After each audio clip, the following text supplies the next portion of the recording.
At mile 10, there is another turnaround. So same thing that applies to earlier, that I described at the 4.75 mark, applies now. One of the differences being, I think you're switching over into a little more competitive mode if you are trying to, say, set, if not a PR, at least to place as highly as you can in the race, in your age category.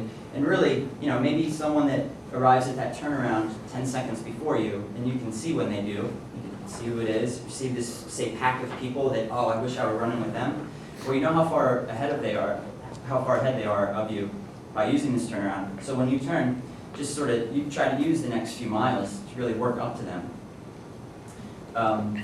Especially taking that turn up to the relatively challenging mile 11, you'll be able to see some people ahead of you during the stretch.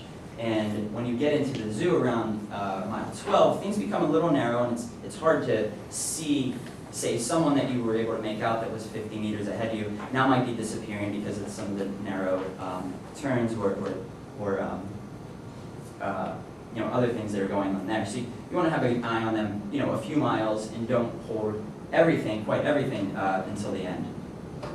So the good news is that once you get to 12 or so, a little past 12, all the hills are done. And it's time to enjoy the finish, enjoy the excitement of finishing on the track. I think that's pretty cool.